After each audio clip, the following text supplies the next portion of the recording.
I'm just making this really quickly. Right, so read what's on this statement.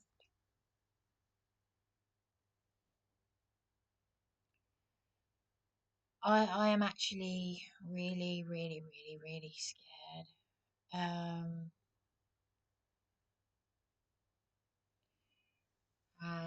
the doctor's surgery where I have managed to get registered. I'm going to let the practice manager know. I've got to let them know what's going on here because I'm being abused. I'm being abused all these years. No one is doing anything. It involves corruption. And I'm going to let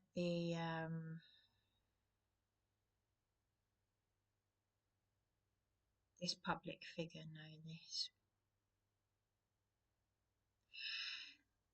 Because it is really frightening. It is really frightening when in the current climate, when you're homeless, you've got no one, if you're like me, a rape victim and sexual harassment in this hotel, that alone. Right, I'm going to be very careful what I say, but basically the the team that deals with homelessness in Eastbourne, have you noticed how it's Eastbourne's not that small, but they've got a very small number of people, very small, picked out to deal with something that's a mass problem: mental health, homelessness. Yes? And it's always the same people. Well, this particular mental health nurse, I won't say her name, but I'm going to actually use their evil for the leverage that it needs. Because this mental health nurse, I saw her at the place that I was illegally locked out of on news that my father had died. My brand new flat of 4 months. The whole reason why I had a self-contained flat was so that it was for my safety, so that I didn't have to deal with demented lunatics and convicted criminals. The worst ones were the people being paid to support me. And those same people, former MP, people who said that Darren was abusing me, they deliberately used him as a scapegoat. So Caroline Ansell, the former MP, her office, they gave Darren a caring role for me, banned him from visiting me. He's been arrested several times. Several times I've been attacked, had my home taken, beaten by the police. Wow. And yet I'm the one on severe disability, and now I've lost blood. I've got all this information, doctor's notes, lost blood, had to, then got it in writing that I could have a life-threatening condition shortly after the landlady locked me out of the house. Dear Miss McCarthy, I have today received a full legal aid certificate to enable me to take proceedings on your behalf against your former landlady, Mrs. Alice Victoria Scott, for damages for illegal eviction and for proceedings to commit her to prison for contempt of court. This same bent solicitor, right? This same solicitor who left me in tears 3 times, and 3 times Ewan Morrison, the MP caseworker, intervened. He was going to help me make a subsequent civil claim against the council for previously illegally locking me out of my brand new flat of 4 months on news my father died.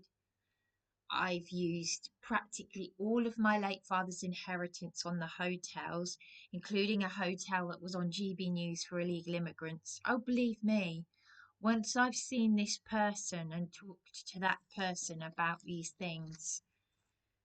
So I am in a very dark place because of my partner's emotional abuse, and he has got to tell the truth. But then, if he really is doing the devil's work, right?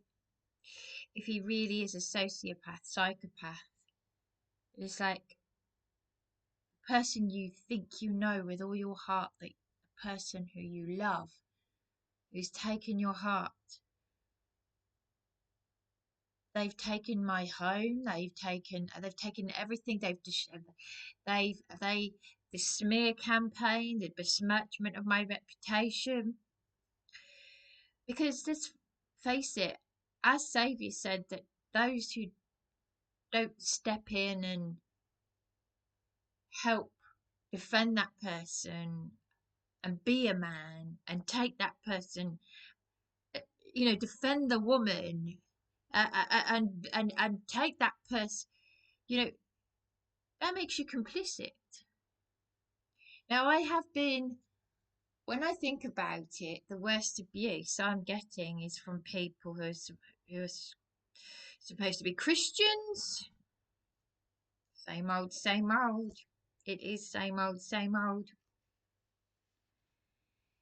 And then you get that thing of, oh, it's the devil. You could almost have the devil whispering in your ear saying, see, I told you so. Why do you think so many people turn away and come to my side? Because of all the hypocrites and the deceivers. Good is evil, evil is good thing, yeah? That's what it's born out of because of this. Because they don't want to end up like me.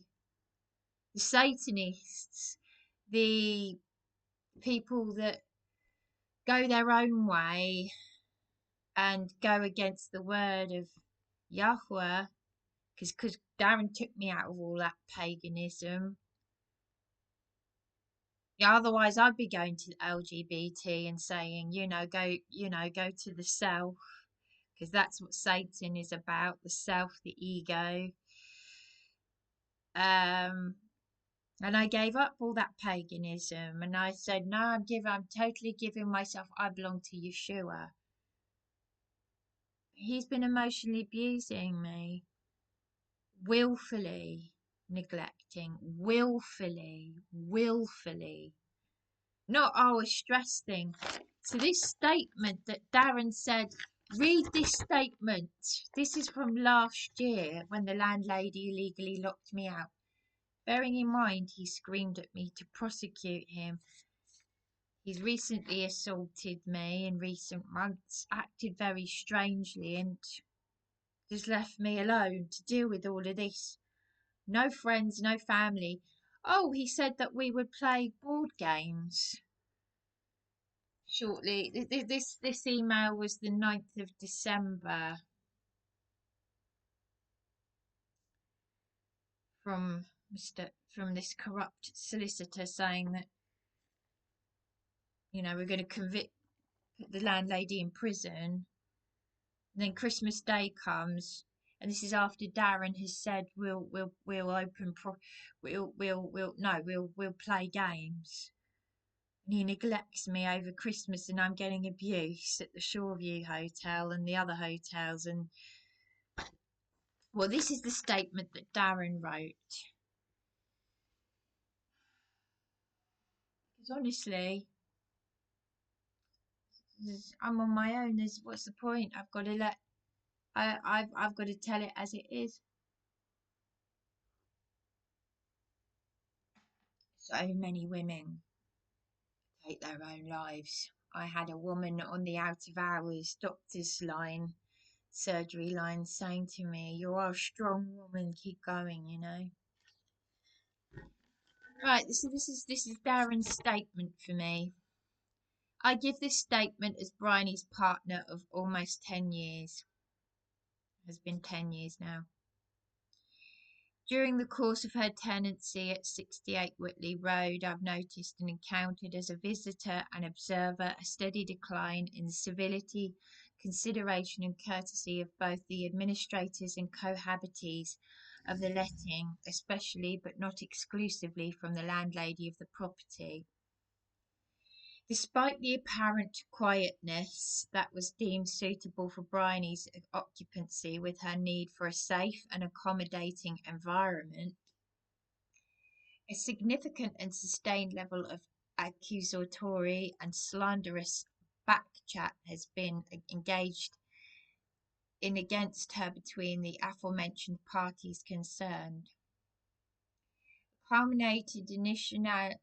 Initially, this culminated initially in a texted comment of blame sent to Bryony from the landlady, insinuating she had caused damage to and therefore broken the washing machine that had been in use at this time, despite a comment from an existing tenant to the contrary, i.e. that it had already not been working properly and needed fixing, replacing.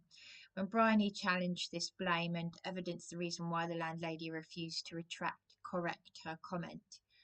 Oh, and by the way, because I know they're watching, I fixed Darren's Christian friend Eben's washing machine when I cleaned out the filter, because I've done this with my own washing machine. There was also mould and gunk, and I got her washing machine working again, and I left flowers for her and a thank you card. She knew that Darren had been arrested in her flat. She knew all of this, and yet she somehow disposed of my possessions but didn't. And yet she took a note to the flat where I was living that I was then locked out of after 4 months, yes, the brand new flat, so that I didn't have to deal with idiots saying, if you don't come and get your things, I'll dispose of them. And Juliet Rawson, who they say has died of cancer, since died of cancer, was speaking to these people on my behalf. And she'd been a support worker. Do you see where I'm going with all of this? I've just dealt with nutters and evil people. I could have got a 5-year-old to help me. I worked so hard as a carer over 20 years ago. I had a double appointment with this doctor. Do you know what? When he realised that he hadn't been listening to me properly, because I said, I don't have anyone else. I haven't talked about Darren's emotional abuse. He came after me as I was leaving the surgery. He said, what about Darren? So that's why I've got to go up to London to see this politician. I'm sick of all the abuse. I'm sick of all the narcissistic abuse. I just attract it because I'm easy pickings. I was 11, 12 years old on guide camp when I overheard Gemma Jones say to the other guides, I'm worried. I heard her in the tent saying to the other girls, saying, I'm worried that people will take advantage of Bryony. Story of my life. So anyway, successive incidents of appliance facility and responsibility issues continue to arise, with Bryony blamed as the sole perpetrator in each case. Subsequent challenges and investigations by Bryony revealed that none of the issues have been caused by her, yet she is now made to feel very uncomfortable, unwelcome, and more importantly, unsafe in her accommodation. Quite rightly, Bryony feels she is being deliberately targeted simply for being in a very vulnerable and mentally fragile state. You see, it's that worries me, where Darren has manipulated that. Not least because of the sustained harassment and threatening language. And by the way, anyone watching this who wants to point the finger at Darren, take a good look at yourself as well. And threatening language behaviour engaged in by the landlady towards her, This includes an unlawful attempt to change the lock on Bryony's room. This was in March of last year. She brought an ex-police officer turned locksmith round. He probably wasn't a locksmith at all. I think he just works for the police, just like that CEO from Warming Up the Homeless. They're all in the same club in this town. In order to prevent her from continuing her tenancy. By the way, I still haven't read the manager's response from the Charity Commission over the threat from that woman and the CEO of Warming Up the Homeless. Because everything that's been done to me is illegal. It's absolutely criminal. By the way, this Dr. Singh actually said to me, the problem is, you know what? I'll say it first. He said, the problem is, I think he said, you're too eloquent. I said, thank you very much. I said, and those are the words that I have been hearing for how many years now is it? 27 years since I really started trying to get help in the community. 27 years. I was 15. 28 years. 28 years. Yeah, 28 years. 28 to 29 years, because I was 14 when I saw a child psychologist. And Mum and I were like, why was he talking about his own mental health issues, his own childhood? And then when I was 15, that lovely GP, he's the only lovely GP I've ever had who was as frustrated. This Dr. Singh doesn't know that, but he did get it right. He said the problem is you're too. Yes, I am too intelligent. So tell me why a mental health nurse. So this is what he's going to have to hear on Friday when I go and see him, because I had a double appointment and it wasn't enough time. 40 minutes was not enough time. It goes by like that. I mean, it would take days. It would actually, obviously, it would take days to get everything out, but I never asked Darren to be my carer. I mean, care. I've had nothing but physical and mental abuse, and I had a locum tell me 9 years ago, you and your transgender sister need trauma-based therapy. I've had physical. I even said to Dr. Singh that I was sexually assaulted by the police. He said, "Did you report it?" I'm too fucking, pardon my language, shattered. I'm struggling going up and down the stairs because of the condition, this blood disorder, where I lost a lot of blood after the landlady illegally locked me out. I'm shattered. I'm going to have to call for an ambulance here because I need help. I've gone down to the doctor's surgery today. As I said, I'm frightened. I said to the lady on the desk, I am frightened. I've only just managed to get out, to get something to help me sleep. And the prescription, they made the prescription up for me on Friday. It's now, it's now Wednesday. Because I've been struggling to.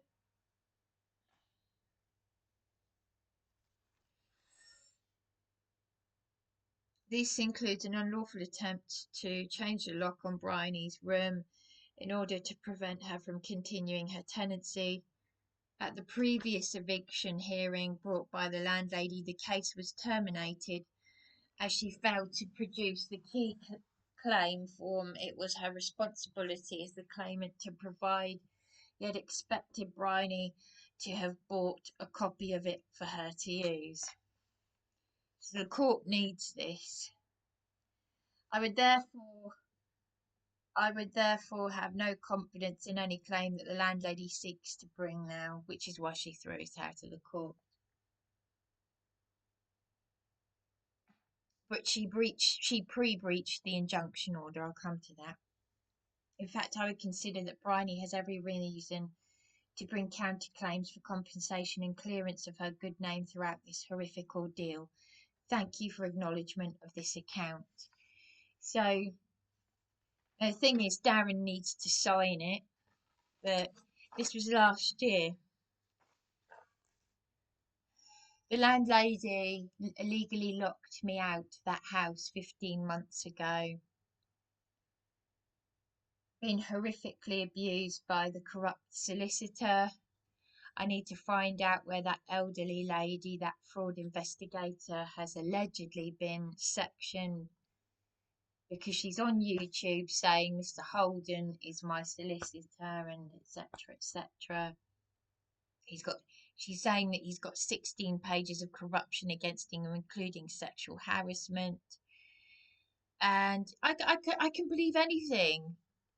But at the end of the day, that solicitor, three times my local MP caseworker intervened with him, and three times he was abusive. I don't care if the Prime Minister is phoning me, and even told me to go away. You only have to read his online reviews. And something has happened with this other law firm, and I'm not going to say what it is because I know that the landlady and her weird friend who have harassed me in emails are watching my YouTube. Even the police, the thugs who horrifically beat me after I was illegally locked out of my brand new flat, supported flat on news my father had died, my brand new flat of 4 months. Honestly, I'm telling you, everyone's going to know about this.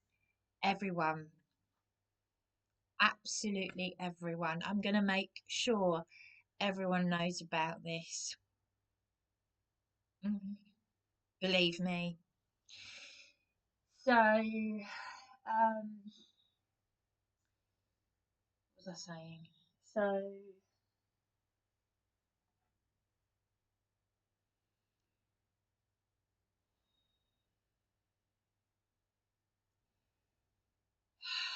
forgot what I was going to say now. No, I forgot what I was going to say.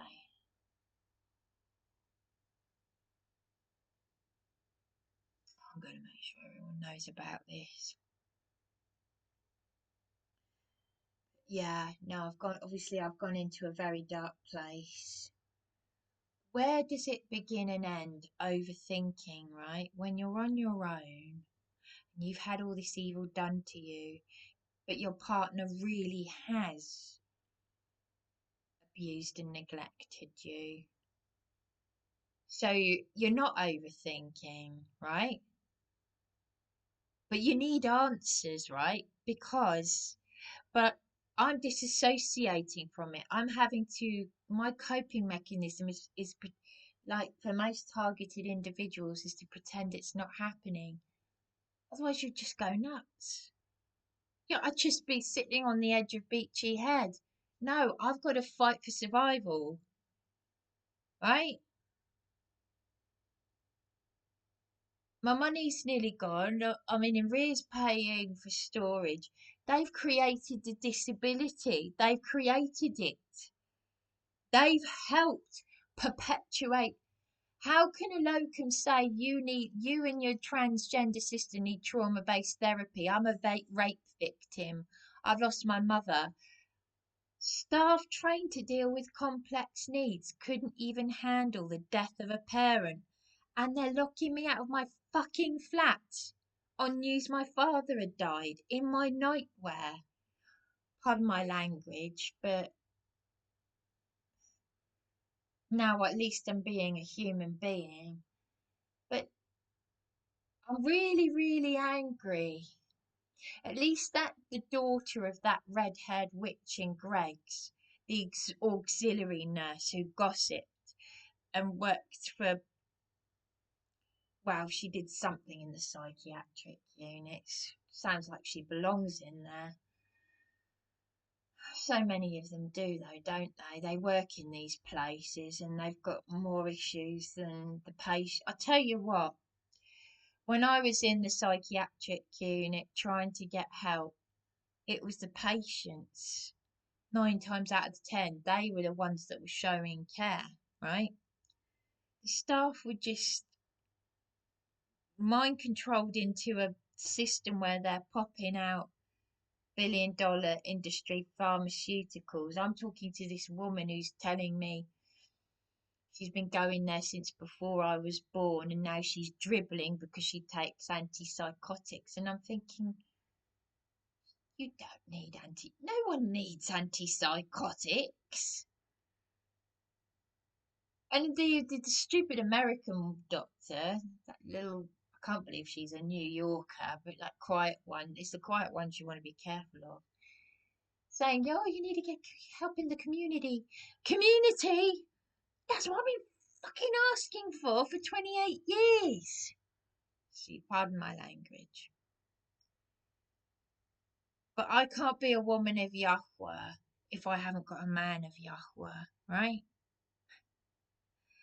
I can't be a spinster. I can't be a woman of Yahweh if I haven't got a man of Yahweh or a woman of Yahweh for that matter.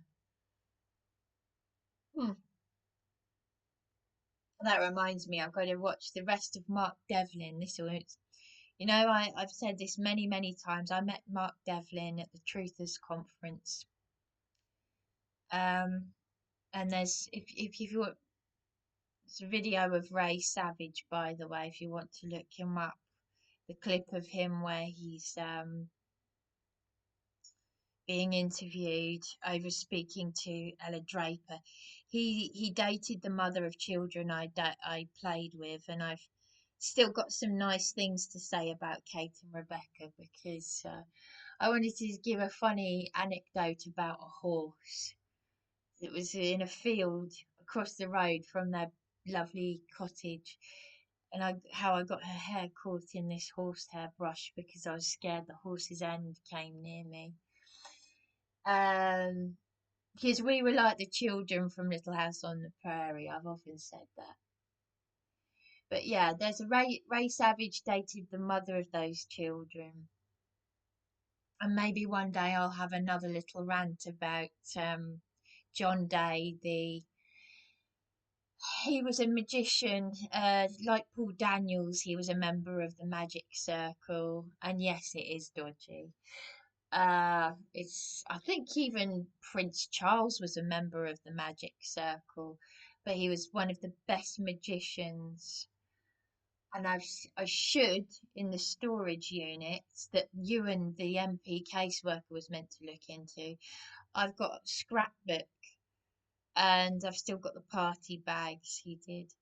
Anyway, I've gone off on one, but basically, Ray Savage dated the mother of those children that I have happy memories of.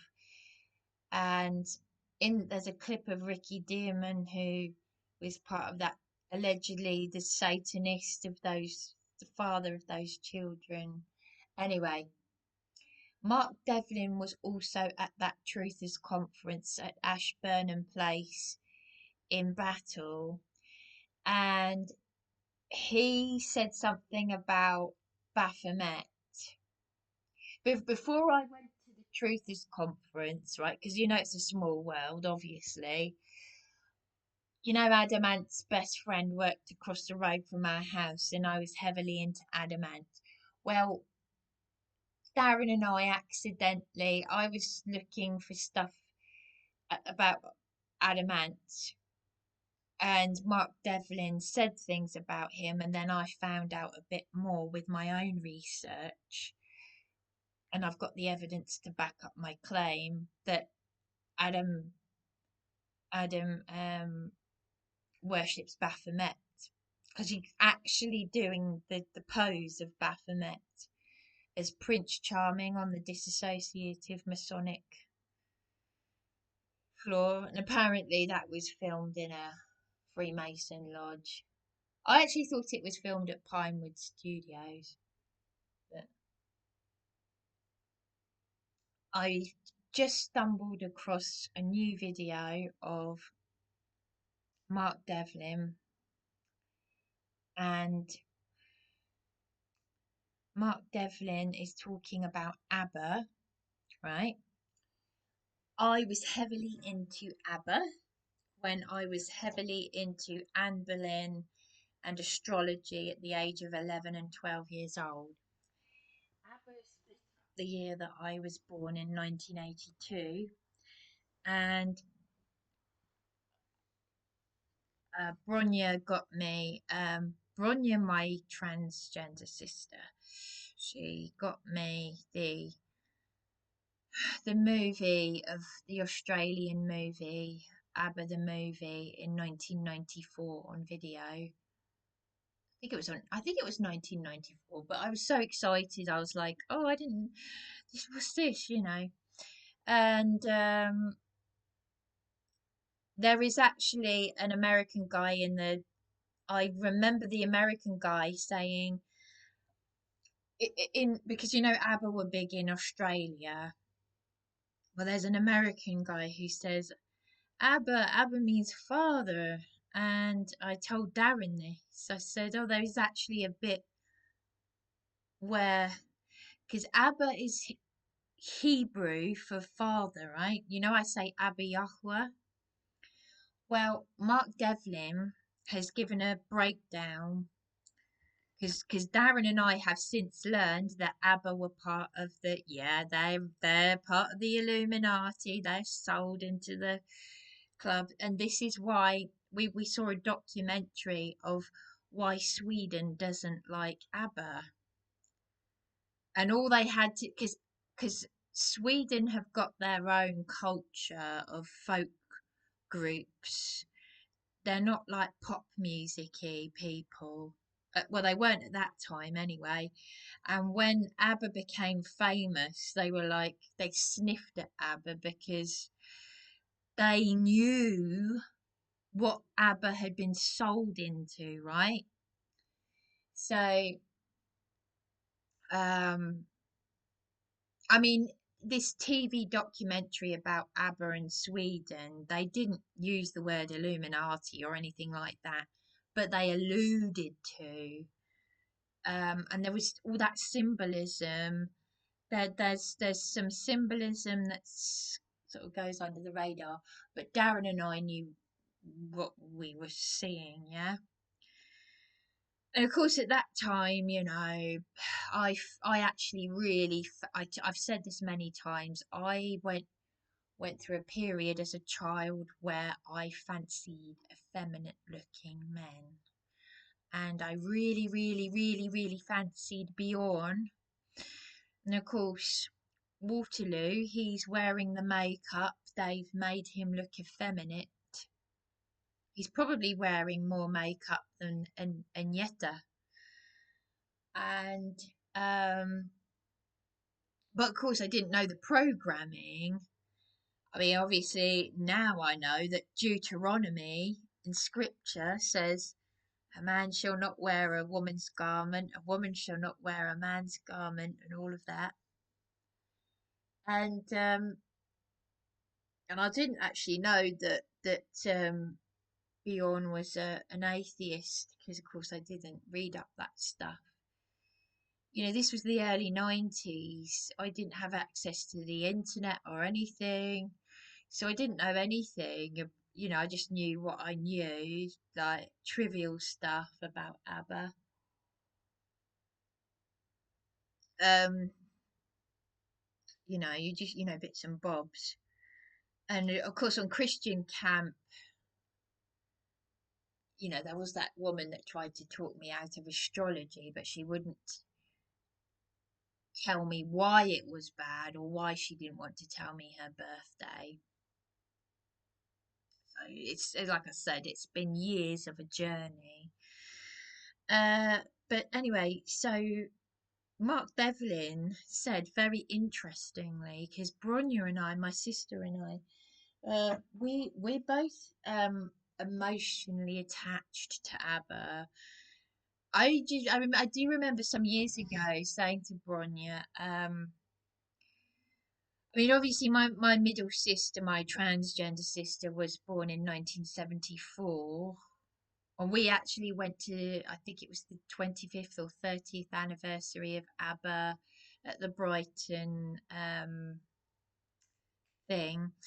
And my, as I said, she was born in 1974 when ABBA won the Eurovision Song Contest. And Bronya and I were both emotionally. Um, Bronya said, she said exactly what I thought she said. Yes, I am calling my sister a she, and I've been arrested and beaten by the police for saying otherwise and lies over a civil matter. It's horrific. Uh, yeah, I hugged her and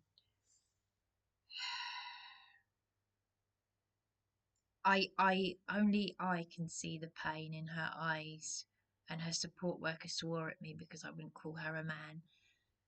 But anyway, but Bronya and I have got a deep connection. I think we are the only people, we're very, very nostalgic as well. We're the only people who to this day could happily sing the Jim will fix it theme, because I used to sit in the car with her and she'd play all the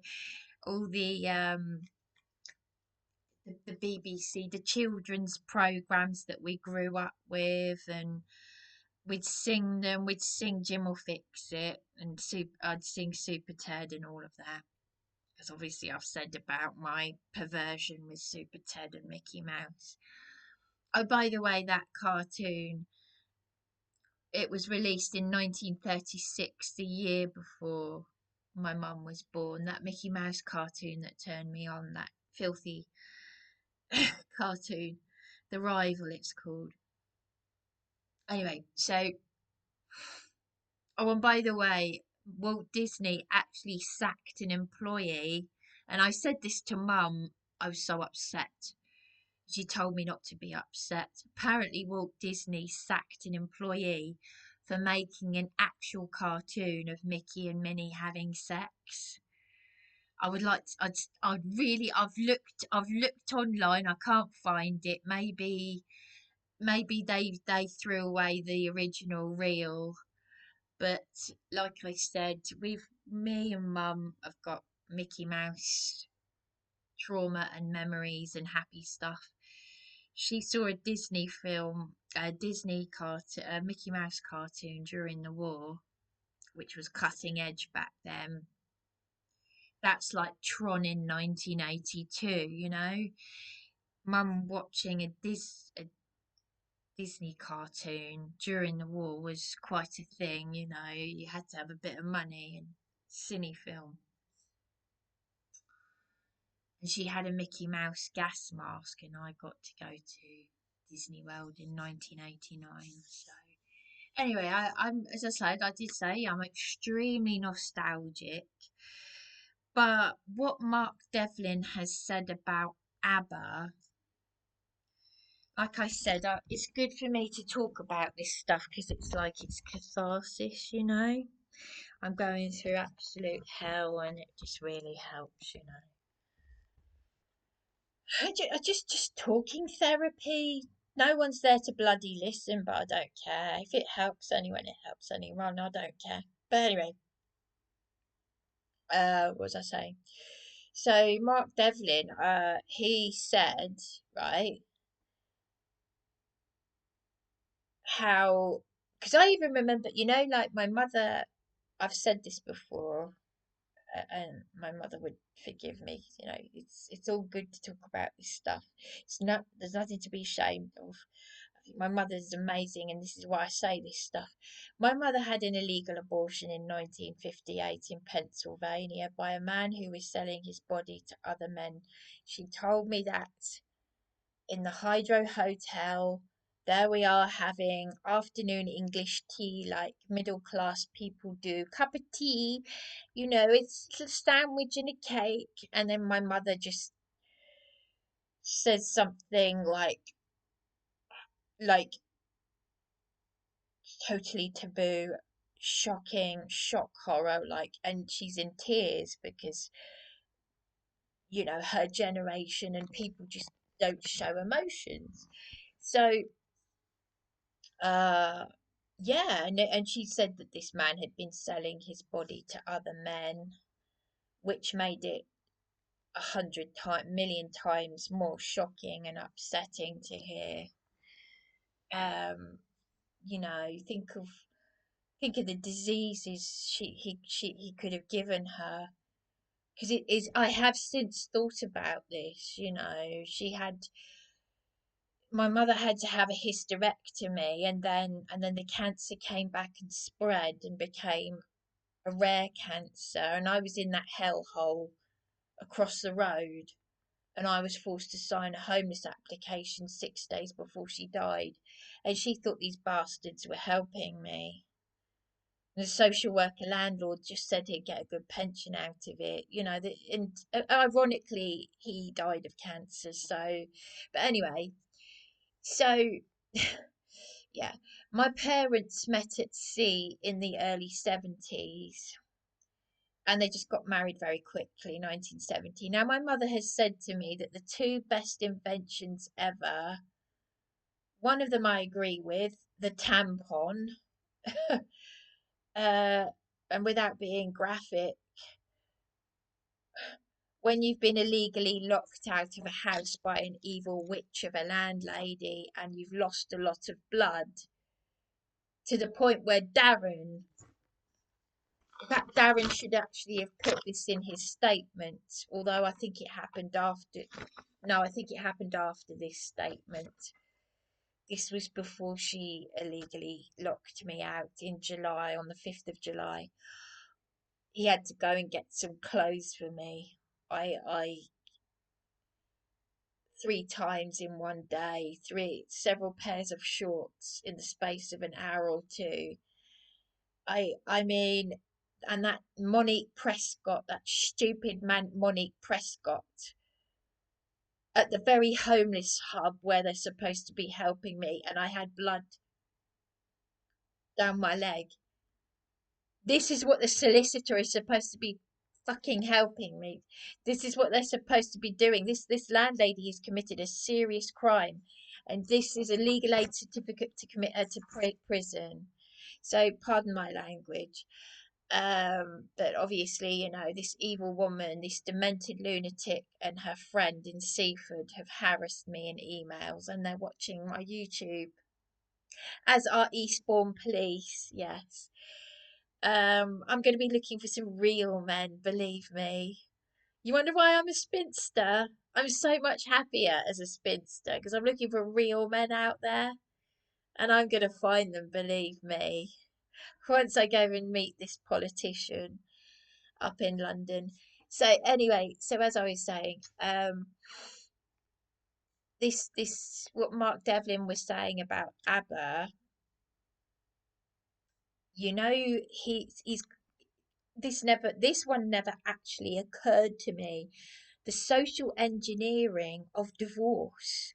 Because you think about it, divorce was pretty much a taboo in the 1970s, because when my parents divorced, they had a violent divorce in 1986 when I was 4.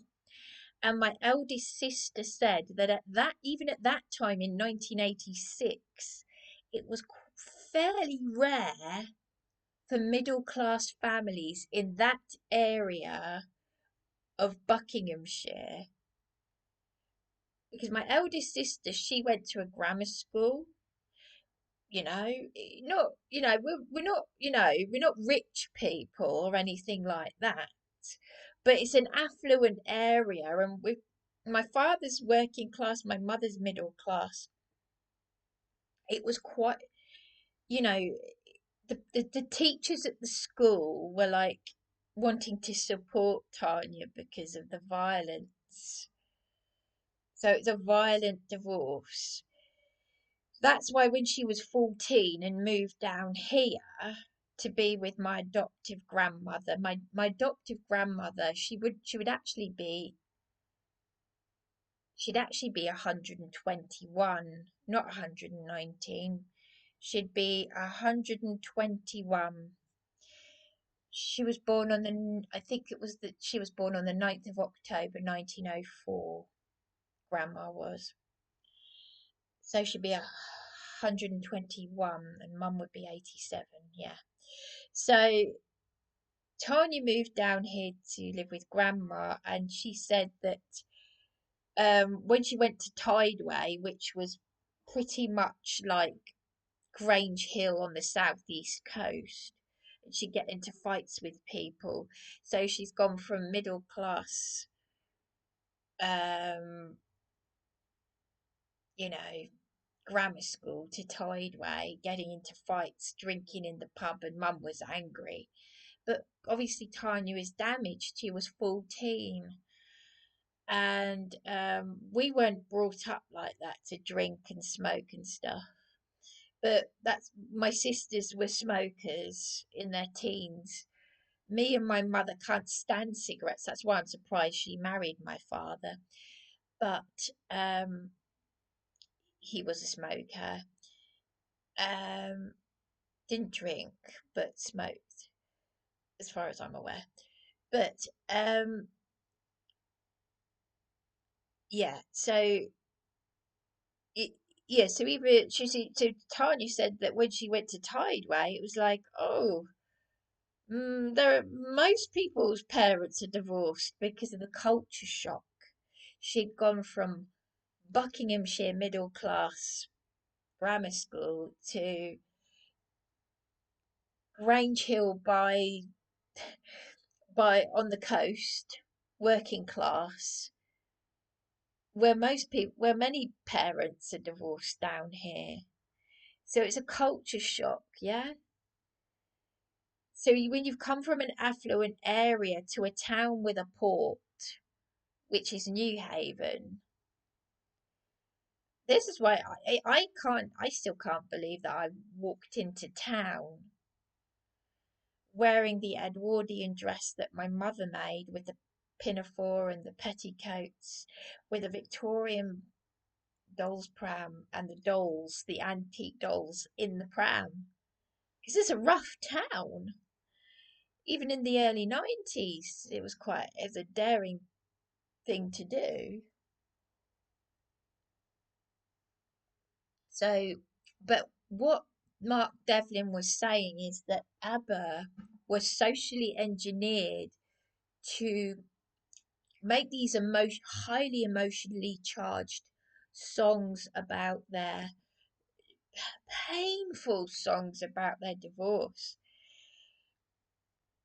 And when I was 11, 12 years old, I was really, really. It's not something I've never talked about this before to anyone, but the pain and the agony just listening to the songs by ABBA. Because there's like, when I said that I feel like I was there with my family, I feel like I was there in the 70s. I feel like I've lived the 70s and the early 80s, even though I was born in 1982, because of what I've grown up with and what I've absorbed, and the things that I like that are from before my time. So yeah, so like Mark Devlin said, fat people will have watched ABBA and thought, oh, divorce, they've divorced. Oh well, that's okay, then that's normal. So these psychopaths at the top, these the elite, as Mark Devlin said, these psychopaths, they like the breaking down of the family unit, which is what Satan does. The head of the house, the father, the headship, women, the feminist movement, women self empowerment. I think that came out in the 60s. And then ABBA are divorcing, and they just love, they love children being traumatized, and do you know what? I was amazed that that victim of satanic ritual abuse, that South African woman in her 60s in Eastbourne psychiatric unit. She really surprised me because she said to me, I said my parents divorced, and I said it casually. I didn't make a big thing of it. But she was the one who really actually affirmed me and said, "Oh, I'm so sorry to hear that. Div- You know, marriage is supposed to be a blessing, and it's just such a traumatic, horrific thing for you." And I was like, "Oh," because it was so normalized. The divorce was normalized to the point where my mother was saying to people, the only person that seems to not be affected by this is Bryony. I was 4 years old, and people said, "Oh no, Bryony will have been affected a lot more than you realise." And it has taken me to have an early midlife crisis to learn that, to find out for myself by just blowing up, and all the stress and do. It all just hits you. It's an overload of stress and trauma. So everything that's been swept under the carpet and normalized is not. And you're quite normal. If there'd be something wrong with you if you didn't have a mental breakdown, if you didn't go crazy and react. There'd be something wrong with you if you didn't. So it made sense what Mark Devlin was saying about the social engineering of ABBA normalizing the divorce thing. Because I've never talked about this before, and I don't actually want to, because it's the one I find it easy to talk about being touched up by men and being exposed to, because they're cowards, they're perverts and cowards everywhere. But when I to talk about something that's very painful is extremely personal. So I don't want to harbour too much on this, but when I was 12, I'll just say this, I went through a very painful, painful time, and this is before the depression. I didn't start suffering with chronic depression till I was 15, but I went through a very, very painful time. I told my mother everything, but I didn't feel I could tell her this because I almost felt ashamed. But I used to look at the family videos, I'll just say that. And it involved looking at myself as a baby. And that's all I'm going to say because it's too painful to talk about.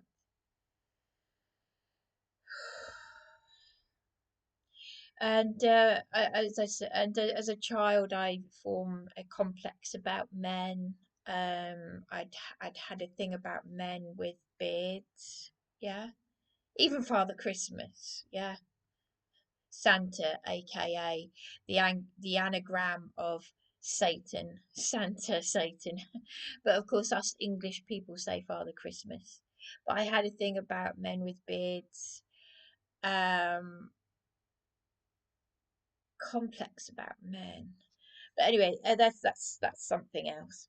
But this thing about ABBA, right, and the social engineering of the normalization of divorce, what Mark Devlin was saying, is absolutely fascinating because I'd never thought about that, and yet I know about all these things. I know what they're doing with the social engineering. I know I woke up 10 years ago. That one had never occurred to me, and yet I was so heavily into ABBA. I used to watch ABBA the movie. I've idolized a lot of people like Adamant and that, and I wanted the badges and the socks and t-shirts and things. But I missed out on that. I never had anything. I cut out one picture of ABBA that was in the Radio Times because my mother used to get the Radio Times, and that was the only picture I had on my wall of ABBA. Is that big? And I cut it out of the Radio Times. That's all I had. Um, all the other spaces on the wall blank. That's why when the internet came along, it's like a treasure. eBay's like a treasure trove, isn't it? it's all a DIY job before that. If you're born after 1982, it's a case of going into a record shop and photocopying. I got the LP of Prince Charming, paid £45 to have it blown up, stuck it on my wall, put the same hearts that I'd used for Leonardo DiCaprio poster, stuck them all around Adamant. There you go. That's the new Scorpio man that I'm kissing every night before bed. It's just a poster on the wall. But yeah, but no, ABBA was because it's like ABBA were not that much younger than my mum. My mum was born in 1937. They split in 1982, and the fact that they split in 1982, that really affected me because that's the year I was born. And I knew this as an 11, 12-year old because when you're 11, 12 years old, the year that you were born seems like a long, long, long, long time ago. I mean, I've had 9 years of torture since I've been with Darren, and and I've been with him for a decade. So and it just goes by. But when you're 11, 12 years old, it's like, oh, those that was the days of horse carriages. And then you see, oh my gosh, Tron came out that year, and you're thinking, hang on a minute, things are a bit more ahead than I thought they were. But yeah, ABBA really, because it's sort of like they look really sexy to begin with, and then it becomes like watching your mother and your father. Yeah, that's a good point. Like when they first came out, they were like really, hey, uh, and then as the time goes by, towards the breakup, it was just one painful song after another, after another, after another. You see it, but you don't see it. And for me personally, because of my personal, the way I'm programmed or traumatized or conditioned, if you like, is I'm linking because of my nostalgia, my nostalgic thinking. I'm linking that to that and that to that. That's the year that I was born. That's the year they split up. So it is like looking at your own parents almost.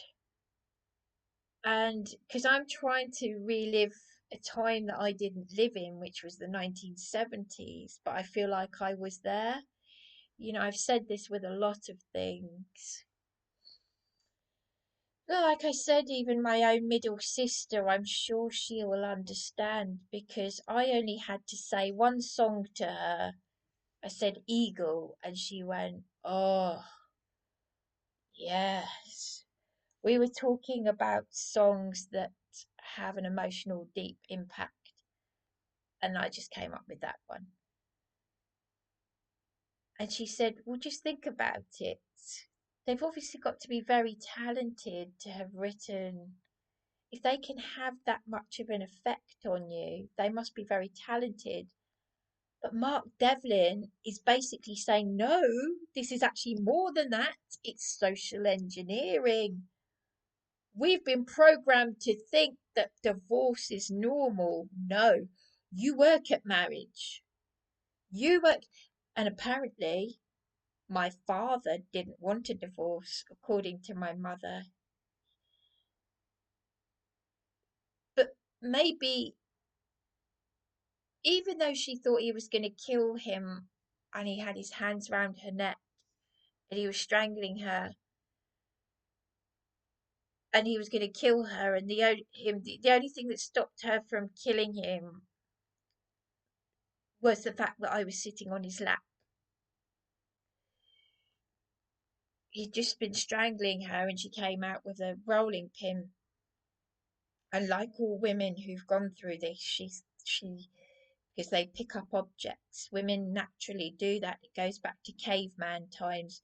The police officer who helped me, one of the female officers who helped put a man in prison for attempted rape on me and put him on a sex offenders register, she said it goes back to caveman times when women couldn't defend themselves, so they'd use an object.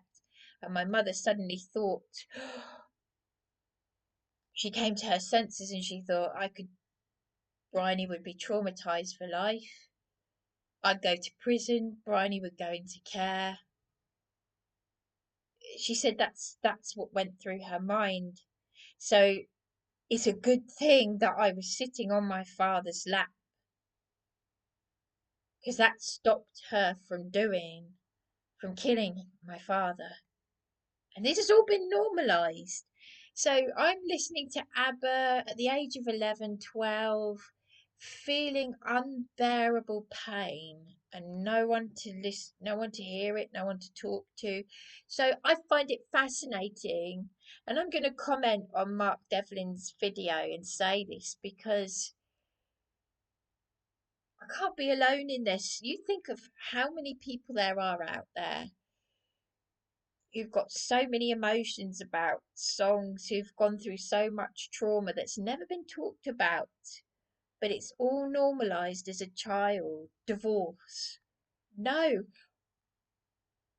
I mean, in the 1950s, you think about it, there was a time when women were suffering so much because domestic violence was a taboo and so many women were being beaten up by their husbands. And obviously, that's a terrible, you know, we forget just how much women have suffered.